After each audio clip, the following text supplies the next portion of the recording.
Le pape est à Montréal, en fait celui qu'on appelle le pape de la peinture abstraite française. Il s'appelle Pierre Soulages. On présentera au Musée des Beaux-Arts de Montréal une rétrospective de son œuvre qui s'étale sur 50 ans. C'est la 39e rétrospective du genre à lui être consacrée. L'œuvre de Soulages est connue et reconnue dans le monde entier, même s'il peint en noir, ou comme il le dit, dans le noir. L'homme a maintenant 77 ans et il arrive à expliquer sa peinture noire avec beaucoup de clarté. Je l'ai rencontré alors qu'il procédait à l'accrochage de ses 52 toiles de l'exposition vendredi dernier. Allez, allez-y. S'il y a une œuvre qui est difficile à accrocher, c'est bien une œuvre en noir ou en noir et blanc, non? C'est quand même assez critique comme stade, comme étape. Parce qu'on a une idée de la peinture, la couleur. Bien, moi, c'est pas ça. Moi, c'est la lumière, toujours la lumière. Et même le noir, c'est une façon de créer de la lumière par le contraste. D'ailleurs, toute la première période de ma peinture repose sur le contraste, couleur claire ou blanc, avec le noir. Et à partir d'une certaine date, 79, le noir a tout envahi, mais il n'était plus noir. Parce que c'est la lumière qui était réfléchie par le noir qui était la base de ma peinture. Quand vous venez comme ça à une rétrospective, vous retracez des peintures, donc vous, ça remonte maintenant jusqu'à 50 ans. Comment on se sent quand on voit ça, son œuvre comme ça, quand on remonte dans son œuvre comme ça? Écoutez, c'est un regard, dans mon cas, qui n'est pas nostalgique. Parce que la peinture qui m'intéresse, moi, c'est celle que je vais faire demain. Mais je suis quand même très content de voir ce que deviennent mes peintures dans un autre lieu, dans une autre lumière, et avec un autre choix.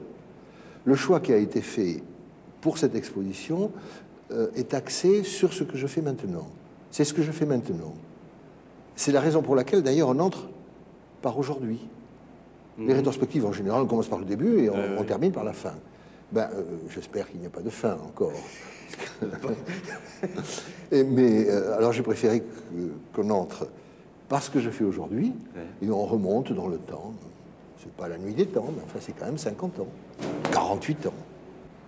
Ça vous... comment vous réagissez quand vous voyez tout l'effort que ça prend pour monter des expos, des retours en arrière comme vous savez, tout dépend du résultat. Hein. C'est le résultat qui efface l'effort. Ça n'apparaît un effort que lorsque le résultat est raté. Mais par exemple, chaque peinture, là, bon, celles qui viennent du Mexique, du Japon, devait être accompagnée, ça prend quelqu'un qui les apporte, ça prend oui, qui les... Oui, il y a des... Bon, c'est quand même toute une entreprise, ça. Les gens ne se rendent pas compte de ça. Ah non, c'est considérable. Vous voyez l'exposition qu'il y a ici, il y a 3 toiles qui viennent du Japon, c'est-à-dire des conservateurs qui les ont accompagnées. Il y a des toiles qui viennent d'Oslo, de Norvège. Il y a des toiles qui viennent d'Amérique, du Mexique. Oui. Et chacune est chaperonnée, accompagnée. Ah oui, bien sûr. En 50 ans, en 50 années de travail, d'art, d'expression comme ça, est-ce qu'il n'y a pas des gens qui se sont dit « Soulages, il se moque du monde, il fait que du noir, c'est pas de la vraie peinture ». En 1940 et quelques, en 47, bon, vous deviez quand même être contesté, on devait vous trouver un peu... Mais il faut toujours être contesté. Vous savez, il ne faut surtout pas s'occuper de ça. Les contestations comme l'admiration, ce sont des choses dont il faut se méfier, se tenir à distance. En tout cas, cette aventure, je la mène maintenant depuis... oui, ça dure, hein, ça... Depuis 50 ans. Ouais. En ce moment, il y a au musée Picasso, à Antibes, des peintures que j'ai faites en 1946, qui ne sont pas là par conséquent, puisqu'elles sont à Antibes. On vous décrit comme le pape de la peinture abstraite française. Vous dites que vous n'êtes pas sensible aux honneurs. Ça, c'est quand même tout un éloge. Je ne suis pas un pape. Je ne suis pas ni un professeur. Les papes peuvent lancer des excommunications, ils dictent un dogme, et moi je ne le fais pas. C'est pas vrai. Je pense que... Non. Alors comment vous vous décririez, vous, si vous n'êtes pas pape?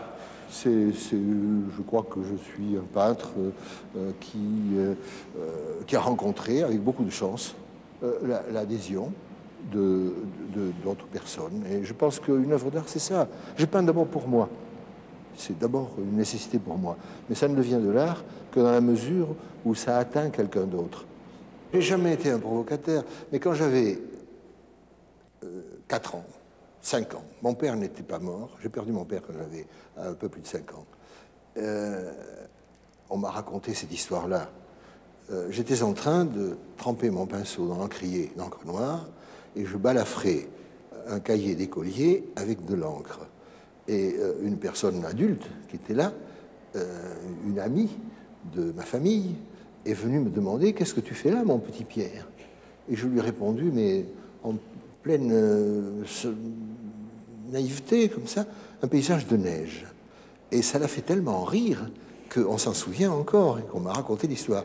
En réalité, ce que je crois que je devais chercher, l'explication que je donne maintenant, c'est à faire du papier, à rendre le papier plus blanc, en créant avec oui, aussi blanc que la neige, qui est éblouissante. Quand je suis arrivé de ma province natale, je suis un provincial, moi. Je ne suis pas parisien. Et je suis né au sud du Massif central, dans une région de plateau extrêmement sévère, d'étendue presque désertique, et même tout à fait désertique parfois. Et j'aime les déserts. Et lorsque je suis venu à Paris, la peinture à Paris était faite par des gens qui avaient des outils très chics, très soignés, des couleurs très savantes, avec des rouges, des bleus, des roses. J'étais très distant de tout ça. Et le premier mouvement a été de fuir ces pinceaux à virole chromé et à manches vernies. Et je suis entré dans un magasin de peinture en bâtiment et j'ai pris des pinceaux ouvriers qui me paraissaient beaucoup plus proches, beaucoup plus fraternels. Et j'ai pris du brodenois, qui est une matière quelconque et triviale, vulgaire même, qu'on emploie pour teindre les meubles. Et c'est les premières choses que j'ai faites. Ça, c'est du goudron. J'ai pris du goudron. Il y avait du verre cassé, j'ai peint sur du verre cassé. Ça me paraissait plus proche de mon désir, correspondant davantage à ce que je sentais que toute la peinture que je voyais autour de moi. Mais c'était pas contre cette peinture. C'était une réponse à ça. Ça n'était une, mais c'était pas une. On ne fait jamais rien contre. C'était pour ça.